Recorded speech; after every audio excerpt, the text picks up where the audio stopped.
بسم اللہ الرحمن الرحیم۔ السلام علیکم ورحمۃ اللہ وبرکاتہ۔ دوستو، آج کا جو وظیفہ ہے یہ اللہ جل شانہ کا ایک نام ہے رزاق۔ اس نام کو جو آدمی پڑھے گا انشاءاللہ اس کی برکت سے اللہ جل شانہ اتنا مال عطا فرمائے گا کہ انسان کو سنبھالنا مشکل ہوگا۔ بس وظیفہ اس طرح پڑھے جس طرح بتایا جاتا ہے، انشاءاللہ اس میں بہت برکت ہوگی اور اس کے ذریعے سے اللہ جل شانہ ہمارے تمام ضروریات حاجات اپنے غیبی خزانوں سے پورے فرمائیں گے۔ اس وظیفے کی برکت سے ایک تو اللہ جل شانہ انسان کو اتنا مال دے گا کہ سنبھالنا مشکل ہو جائے گا۔ یقینی بات ہے اللہ جل شانہ کے خزانے بہت وسیع ہے، بہت اللہ جل شانہ بہترین رزق دینے والی ذات ہے، لیکن ہم اللہ جل شانہ پر توکل نہیں کرتے۔ اللہ پر ہم توکل کریں گے، یقین کریں گے تو اللہ جل شانہ ضرور اپنے غیبی خزانوں سے ہمیں رزق دے گا، اور اللہ جل شانہ دیا بھی ہی غیبی خزانوں سے رزق۔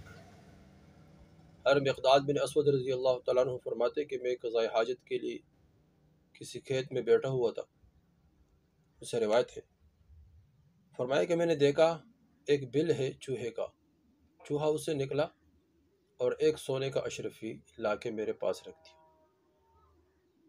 پھر دوسرا رکھ دیا، تیسرا چند اشرفیہ لے کر آیا میرے پاس رکھ دیا، اور پھر اس کے بعد وہ جو تھیلا تھا وہ بھی لا کے دیا کہ اور کچھ بھی نہیں ہے۔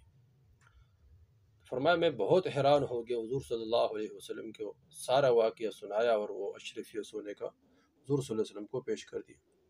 تو اللہ کے رسول نے فرمایا یہ رزق ہے جو اللہ جل شانہ نے تجھے دیا ہے۔ تو یہ ہے کہ دوستو ہم اللہ پر توکل کریں۔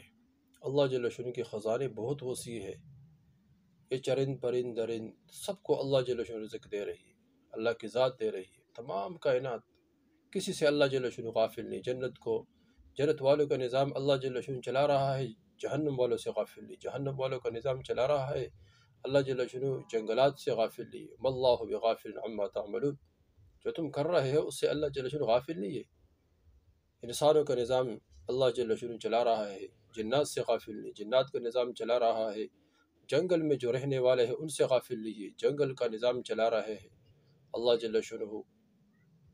جو پہاڑوں میں ہے اس سے اللہ جل شانہ غافل نہیں ہے، پہاڑوں کا نظام اللہ جل شانہ چلا رہا ہے، اور اس طرح جو پانی کے اندر ہے ان سے اللہ جل شانہ غافل نہیں ہے، کسی سے اللہ جل شانہ غافل نہیں ہے۔ بس ہم اللہ پر توکل کریں، امید رکھیں، یقین کریں، یقین کے ساتھ عمل کریں گے، اللہ جل شانہ پر توکل کریں گے، اللہ جل شانہ ہمارے ضروریات حاجات اپنے غیبی خزانوں سے پورے فرمائیں گے۔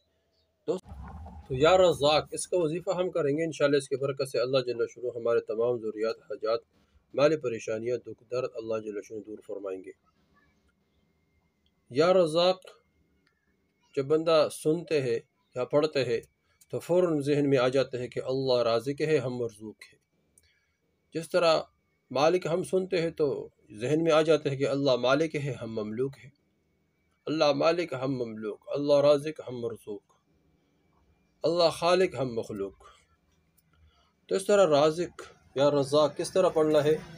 اس کو 101 مرتبہ پڑھے، یا رزاق 101 مرتبہ پڑھے، اول آخر 11 مرتبہ درود شریف پڑھے۔ کسی بھی نماز کے بعد دن میں کسی بھی وقت پڑھے، مغرب کو پڑھے، عصر کو پڑھے، ظہر کو پڑھے، فجر کو پڑھے، نماز کے بعد پڑھے، اور واللہ خیر الرازقین بھی 100 مرتبہ پڑھے۔ انشاءاللہ تمام ضروریات اللہ غیبی خزانوں سے پورے